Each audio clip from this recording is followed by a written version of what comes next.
Hey guys, and welcome to today's live stream. We're going to be talking all about leg length and back pain, how changes in leg length or differences in leg length can impact your lower back pain. So hopefully it's going to be full of loads of interesting information to really help you if you're concerned about maybe one leg you've been told it's longer than the other in the past. What can you do about it, and how can you really conceptualize that in the context of your back or hip pain? So with that being said, if you're new to the channel, please do consider subscribing. Welcome. Hopefully you'll find this live streams very helpful. We've got Lara the other side of the camera as we always do.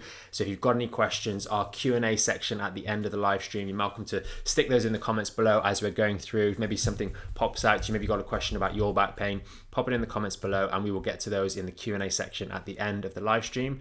And with that out of the way, let's get into today's topic.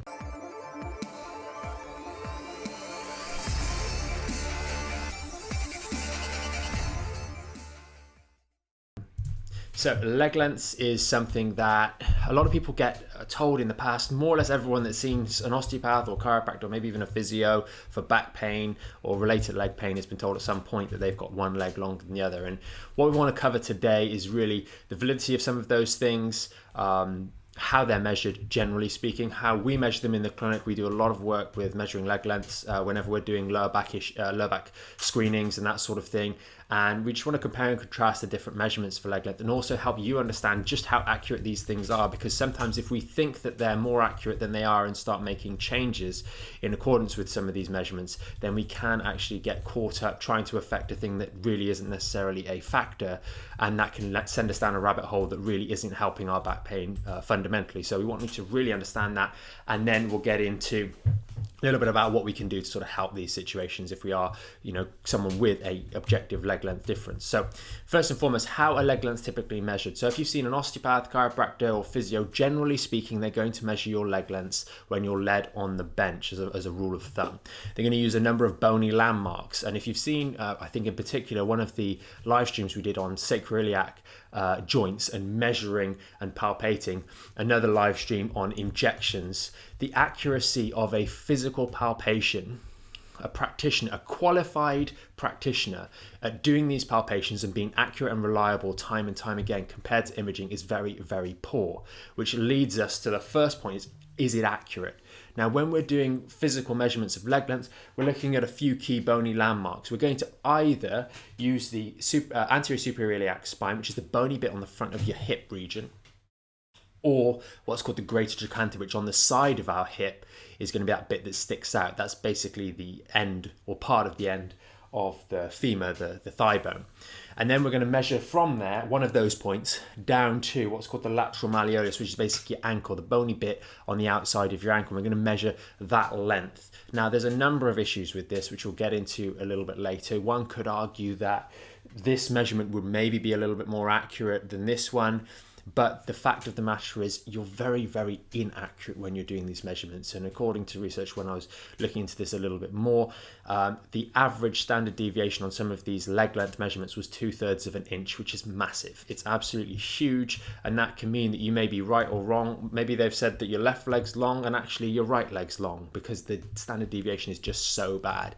And that we'll get into some more inaccuracies a little bit later on. Now, when we do the measurements in the clinic, we're doing standing x-rays. We're putting those heels together and then we're measuring from the ground up. And when we look through the x-ray film, we're shooting through here. The legs with the heels together, it's very difficult to bend one leg or the other. It's very, very hard because it's glaringly obvious to the radiologist or the radiographer, and they're going to say, please stop standing like that, both legs straight, and so on and so forth. It's very, very equal. The standard deviation on that particular method of measuring is around about 1 millimeter, which starts to really hone us into much more accurate measuring of this. The second thing is when we're doing on imaging measuring, we're able to account for something which I'm going to get onto next, which is any pelvic or innominate rotations. Now, the pelvic girdle, this part here, which many of you will be familiar with, it's actually called the innominate, this bone here. It connects to the sacrum and then it connects to the other innominate, and then they come around to the front of the pubis to create sort of the pelvic ring. But these innominates can actually rotate independently of one another. And I've drawn it here. And the big problem with these rotating, we touched on this when we're talking about lordosis and lack of lordosis and hyperlordosis and pelvic tilt. That's not what we're going to be talking about today, but the topic remains the case.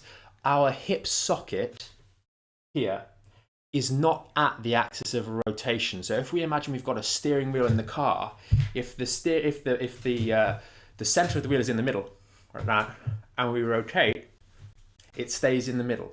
The problem is the hip socket is not in the middle of the axis of rotation. The hip socket is slightly displaced around here, and the sacrum obviously on the other end of that socket, of that relationship, that wheel, if we will. And as we rotate forwards or backwards, the hip will move closer to the ground or further away from the ground, which will create, if we're measuring from here, it will start to fiddle with the measurements on one side versus the other. So we don't have a standardized starting point comparing the left to the right. Because if we have a rotation forwards or backwards on the one side, the one innominate, and not on the other, or the opposite on the other, it's going to start to fiddle with leg lengths as they're measured from here down, and it's not going to be as accurate when we're looking at actually making a solid inference as to the length of this limb, because the starting points of the two limbs are different to one another. One starting here and one starts here. So when we're measuring them at the other end, there's already a disconnect in terms of what's going to be accurate. And you see this in the correction of this. Quite often people will then go and do some movements in the hip. The practitioner might do some movements or wobbling of the hip or adjustments of the hip, this area, and then measure again to say they're level. Now, that may be that they've fiddled with the rotations of the hip, which is a valid statement, but they haven't made the legs any longer. The bones have not changed length. So that's very important. And sometimes I think from a layman's point of view, the statement of doing an adjustment to the hips to make your legs the same length isn't actually portrayed to the patient as well as it otherwise could be. What they're doing there in that is fiddling with the rotations at the innominate. So it's not actually changing your leg lengths. Sometimes patients come in and say, I saw so-and-so and my leg was out and now my leg's the same length again. And it's not strictly true, and it's not a very accurate way of measuring that leg length. And this really, really affects that. Now, when we do the standing imaging measurements, we can actually account for some of this because we look at the pelvis or at this level here, and we look at the hips, so we can see sometimes one is out and the other's not out as much, and therefore we can say that this person has an objective leg length issue, and then on top of that they also have some sort of pelvic rotation, because the difference here might be 1 centimeter and the difference here might be half, or it might be 1.5, or it might be 1 and the difference is the same and they don't have any rotations, any notably different rotations from left to right. So that's very, very important. There's a lot more information we can glean from leg length assessments on an image rather than lying down on the bench. It's fraught with inaccuracies and things that are difficult to account for or discount in our examination process. And the reason I cover that is because if we're going to start making changes to leg lengths, I'm going to get onto this in a moment, it does have an impact on your lower back and the mechanics of everything else that comes from the lower back, and that can sometimes make things a little bit worse if we're doing it incorrectly. The final thing we want to cover is the arches, and this does have an impact because our leg is essentially stood on a little bridge, which is the arch, and if one arch drops more than the other, we are going to find that's going to play a role in the leg length, because it means essentially the total length of this limb is going to shorten because the bridge that it stood on is a little bit lower or a little bit higher. The good news is when we're doing the X-ray imaging measurements with the heels together, it's very difficult to allow those feet to drop in quite as much, so it does at least standardize that process a little bit more. Yes, there are still some issues, but that's why we do everything we can to sort of really standardize that procedure so we can measure as accurately as possible. Now, why is measuring leg lengths important? Why is understanding leg lengths important if we're going to do it accurately? Because it has such a profound impact on the lower back and the loading. Down here, we've got a front-on shot of the L5-S1 segment, but of course this affects everything above. And then obviously that's this section here that's fed in from the actual sacrum and pelvis itself. It will put, if we've got a short leg on the one side, it's really going to tilt this to one side or the other, and that puts different stresses and strains on the segment. If we've then also got a forward bending posture, we're going to really load one quadrant of that disc. If we split the disc into 4 sections, we've got the front and we've got the back here. If we're flexed forwards, if we've got a loss of lumbar curve, then we're going to have more pressure through here. And then if we're tilted on one side versus the other, let's just suppose the left and right, if we've got a short leg on the right hand side, then the left side is going to be compressed more. So we've got a double whammy on this side here, which is going to drive a lot of stretch pressure through here, and perhaps we've got the disc bulge that's bulging out to this. We see that posterolateral disc bulge on the right or left. That's really going to load this quadrant in one particular corner over all the others if we then have a leg length issue. So you can see how these things compound, and all too often it's the L5S1 or the L4-5 segments that are injured in the lower back. And when we have the complexities of leg length issues and reductions in curve, it can be a number of not so significant issues, but they all converge at the same location at this L5S1, and it just becomes too much to bear. And that's when we have a more complex issue that any one issue in of itself doesn't necessarily seem to be significant enough to lead to your symptoms, but when they all combine together and that's understood, it really becomes clear that you're just loading this particular area in so many different ways, and it's struggling to compensate for all of those different variations: leg lengths, loss of curve, leaning one side the other, pelvic rotations, etc. It all starts to become a bit too much.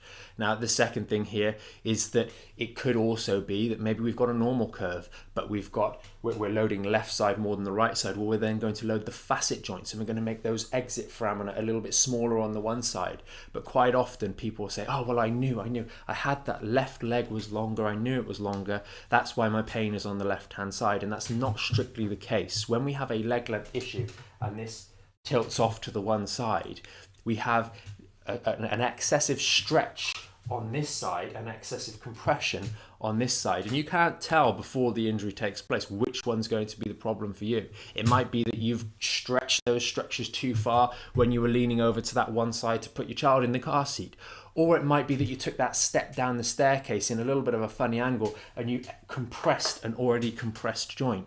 All of these sorts of factors can play in, but it's not necessarily the case that the left leg being longer is the reason your pain is on the left hand side. It could be different. So don't get caught up too much on why you're feeling what you're feeling and which leg is longer or shorter, but knowing that we have or do not have a leg length issue, and that is going to contribute to a lack of stability in the lower back. And that's the final bit that we want to get to. What are you guys going to do if you've got a leg length issue? What can you do to help these things? Well, firstly, we want to establish, is it a true leg length issue, or is it measured on you physically in a physical exam? And I'd give less weight to any physical exam measurements because they're just not accurate enough at all to make any meaningful changes, like using inserts or heel raises in the shoe. That can really help when we have a legitimate leg length difference, but if we don't 100% know, I'm very cautious about people doing that because it can mess things up further. I've had too many people come in where they've said, yeah, I've been told time and time again my left leg's short, and then we do the imaging and it's the right leg. So be careful about that. But what can we do? Core integrity, get it measured properly, which I've already covered, but have that core integrity. Most of the time when we are moving around, we are going to be going from one leg to the other. So improving that dynamic core stability is really, really important. And this is something that you guys will be building up in the phase 2 and definitely in the phase 3 as we start doing more load exercises, loading on one leg versus the other, things like the lunges, etc. That's really going to help support and provide stability if we're having to compensate for slightly uneven anatomy in the limbs. The second thing is, don't worry too much, because when you're not on your feet going through those asymmetrical activities, walking, etc., you're going to be sat down. And when you're sat down, we remove the need for the legs. The legs are no longer relevant because we're sat on these bits here. The ischial tuberosity, if we're sat correctly in a nice upright position and not slouched, we're going to be sat on those, and that is going to negate any issues with the leg. Now, if there are pelvic issues or pelvic rotations, or we happen to cross one leg over the other when we sit, we are going to create that tilt through the lumbar spine, which is going to create a tilt at the level of the sacrum, so that we can put more pressure or less pressure or asymmetrical pressure through that lower lumbar spine, crossing the legs, or if we've got that pelvic tilt or twist, left to right we're talking about, that can have an impact. But generally speaking, if you've got a leg length issue primarily, and when you're sitting down, it's not going to be an issue because you're taking the pressure off. But remember, your body is going from stable to unstable, stable unstable every time you go from sitting to standing.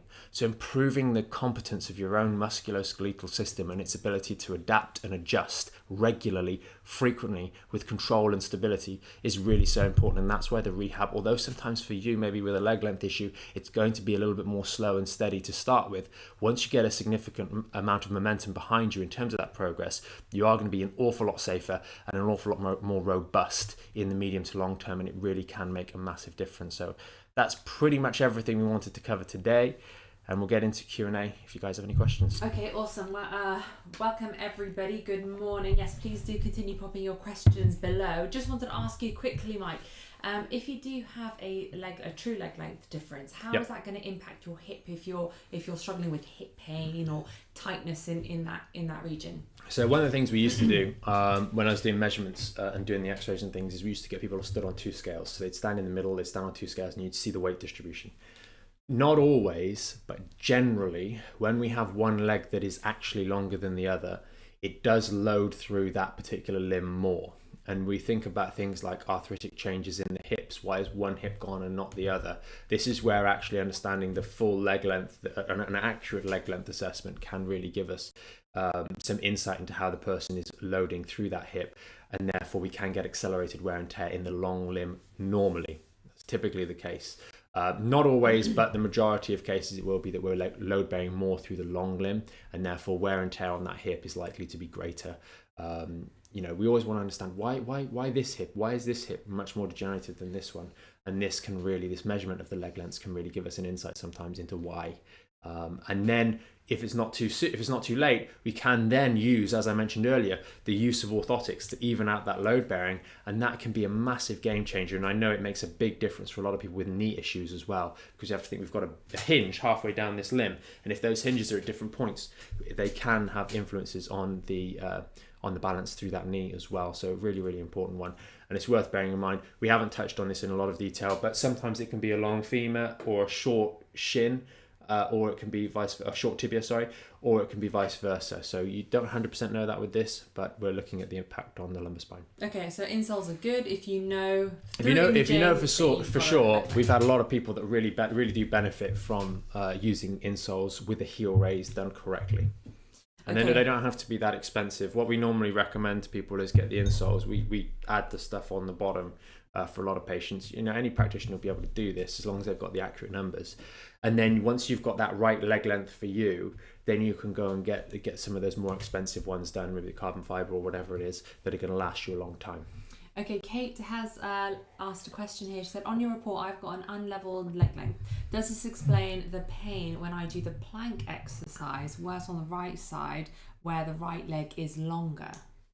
If you've got a longer limb, then yes, you're going to require marginally more force to control that limb. The same way if I hold something heavy here, it's going to require less force than if I hold that here. So if we do have a longer limb, you're going to have longer forces. You're going to require more muscle to stabilize that joint. This is why people with long legs struggle a bit more with things like squats compared to people with shorter limbs. So it is going to have an impact, especially if we're not that strong in that region anyway. It really will isolate and go, whoa, there's a lot of struggle here. If that limb is marginally longer than the other one. I forget the exact length there, but generally speaking, anything greater than 5 mil in the legs is going to have an impact. Okay, I think that sort of answers Ollie's question here. He said, are there any considerations that need to be made for doing single leg exercises with a leg length difference? I think actually the single leg exercises are really quite good because when we're doing single leg activities, it completely negates any relevance of a leg length difference as a general rule. So if we're doing a lunge or that sort of activity, it is going to ignore the fact that the limbs aren't level compared to, say, a deadlift or a squat, where we might need to adjust our position. And people quite often get caught out in things like squats and deadlifts, where someone might comment on the fact that, we're rotating as we go down, or our bum shifts to the one side, and that may actually be because of the leg length rather than because of the movement pattern, because we're doing that on purpose, and therefore adjusting the foot position can help us go more seamlessly through that range of motion. But the leg lengths, as a general rule, will have much less of an impact on asymmetrical exercises. So you really want to work on those because they'll provide you with more stability and more dynamic stability as well. Okay, awesome. Karen has Said here, I notice that I always stand leaning with all my weight shifted onto one leg. Is this a bad habit that can be trained out, or is it because there might be a leg length difference there? So that's kind of which came first, chicken or the egg. Without getting into too much detail, there are a group, I can't remember the exact name of the organisation, but it's an American organisation, and they essentially manipulate people's leg lengths. This only really works in toddlers and rapidly growing teenagers, but they predominantly work with toddlers. Whereby you've got leg length issues, and you can actually affect the way in which the leg lengths grow, or the rate at which the leg lengths grow, based on the amount of pressure that's going through the limbs. That's how the legs grow. The big problem with a lot of younger people, when we're young, we copy our parents. Ladies, typically, maybe your mum's got you've got an older brother or older sister, and mum was always carrying the child on one hip, so she habitually stands on one hip more than the other. So then you, as the young impressionable child, we learn off imitation. It's so funny when you see kids come in with their parents and they just stand exactly the same way. But ladies in particular will copy ladies, and ladies, when we're carrying things on one side, we tend to lean on and stick that other hip out. So it's something that gets practiced from a young age, and therefore we're putting more load through one limb than the other, and that can then become almost a self-fulfilling prophecy that we load that one leg grows a little bit faster than the other, and we end up with that leg length discrepancy. The best thing to do, stand square. If you've got young children or having young children or anything like that, try and be extra conscious about your posture, because when they're learning to walk, to stand, etc., they're going to copy you, because that's how they learn, that's how they absorb information. So just bear that in mind. It's an important one. Probably easier said than done when you've definitely easier said than done, especially if you're carrying 101. You're carrying a child, you're doing 100 things, the phone's going, the dog's barking, you're going to be running around the house like mad. You don't have time necessarily to think about, am I stood in the right way so the little one can watch me and copy incorrectly or correctly. Okay, awesome. Joe has asked here, is it always necessary to use a heel lift? If you build up the stability around the pelvis, can this be enough to offset the issue? I think when we have large leg length discrepancies, so I mentioned 5 mil, but definitely as we start getting into the 1 centimeters and things, it does make a massive difference for a lot of people. It's kind of for you as an individual to really explore this. Some people will find that actually by stabilizing everything and really getting a much greater degree of flexibility and strength through our lower body, we're able to compensate perfectly well and manage really, really well without the need for any insoles. Because you have to bear in mind as well, there is a cost with the insoles. The cost is that you can't always wear them. So are you going to wear those insoles day in, day out? I would argue that the biggest time you want to wear those insoles is when we're going to be ambling. So if you're going around the shops with the other half, or if you're wearing flat sole shoes and you're going to be stood in a line or a queue for a long period of time, or just be stood on your feet for extended periods still, those are the times that those insoles can really become very, very beneficial. But when we're dynamic and moving around quite a lot, it won't necessarily have as much of an impact. Okay, great. Veronica has said here, my son had a cycling accident last winter and had a very bad femur break. Through exercises, he has done remarkably well. Good. But when he is tired, he has got a slight limp. Is this something that can be corrected by certain exercises? I think the best option for him, and that actually I'm really glad that Veronica's mentioned that, because there's 2 scenarios where it is a little bit more difficult. The complete snap of a limb, and I don't mean a fracture, I mean an actual break where the bone snaps into 2 pieces. That is really obviously unpleasant. But those can affect the leg length difference, and part of the reason he may have a limp is because his neurology hasn't caught up. Where his brain thinks his leg and limbs are hasn't quite caught up with where they actually are, and the process of overriding some previous inaccuracies in that mapping was going to be very, very draining neurologically. It's going to be quite draining, because he's going to have to consciously override some of the natural. Without getting into too much of a lesson, we have programs that run automatically down here in the back of our cerebellum, and they just allow us to walk. We just play the program and it goes. Very, very efficient. And then we have other parts of our brain up here which we can consciously override those things, but that requires a lot of neurological effort and a lot of energy to do so. So that might be why he has the limp. The second one, really watch out for, is hip replacements. When we've had a hip replacement, they always try, but depending on what exactly is being done, they have to actually bury the hip socket into the bone more. So if you've been your whole life with your hip socket there, when they do the hip replacement, they have to bury the socket in a little bit more. So it might be that your hip is now up here, and that's obviously going to have an impact on your leg length. There's also a rod, sometimes it goes into here, and depending on how far they knock that in, it's again going to adjust the leg length. So one thing that people with hip, this is why we've mentioned, I know there's some people in the group, etc., who've got hip issues or the need or potential need for hip replacements. Having strong, stable, dynamic and adaptable a muscular system ready to accommodate any sort of changes that are going to take place here during and after a hip replacement is really so important. And then the same thing obviously goes for the breaks, where we have a snap at some point in the leg and we need to actually get some metal work put in or whatever it may be to allow that to heal. These things can make day and night changes to the leg length, which our brain just takes a long time sometimes to catch up with, which is why having muscular support before any of these things happen is really so important, and why we cannot neglect our rehab, even though it is going to be a little bit difficult afterwards. We must get back on the horse, so to speak, and get back going again into rehab. So would you say that although the exercises are important, maybe some kind of, like neurological mapping, i.e. the knee exercises that we put out, something similar would be very effective for someone that's had anything that's going to train your proprioceptive chains is going to be really important, and that is a practice. That's not something that is like an overload thing. The clock face, which we put on YouTube and in the Backship members, those sorts of exercises are going to help train your proprioception and to a certain degree restore some of that connection between your brain and the limbs. If we've had a snap of the legs, then hopefully it hasn't really damaged any of the ligaments, because in here we haven't really got ligaments per se. That being said, in order to do that, there must have been substantial force at either joint here. So doing that rehabilitation proprioceptively is something that it's rather dull. There's no two ways about it. It is boring. But it can make the difference. At the end of the day, some of these things, they just are a little bit drab, but it can make the difference in terms of rebuilding some of that neurological control for our body. Okay. Brilliant, awesome. Hope that helps you, Veronica. Yeah. I think that is everything for today. Yes, brilliant. Thank you, everyone, for your questions. Awesome. Well, thanks, guys, for the questions. They were really helpful, and hopefully they allowed us to elaborate on some points, like the hip replacement, for example.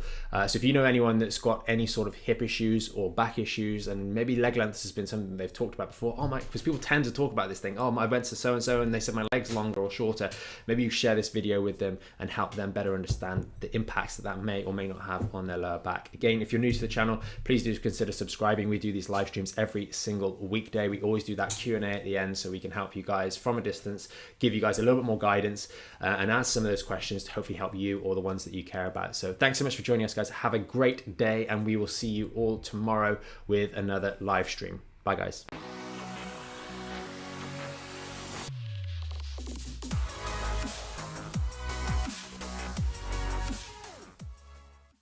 Thanks so much for joining us on today's video. Hopefully you found it packed full of useful information. If you want to learn more about the premium Back in Shape membership, there's going to be a video somewhere underneath here. And if you want to stay up to date or tune into some of our more recent live streams and the Q&As at the end of those, then that's going to be down here. And remember, you can subscribe to the channel up here and hit the notification bell to make sure you know when we next go live, so you can join us for our next live stream and Q&A.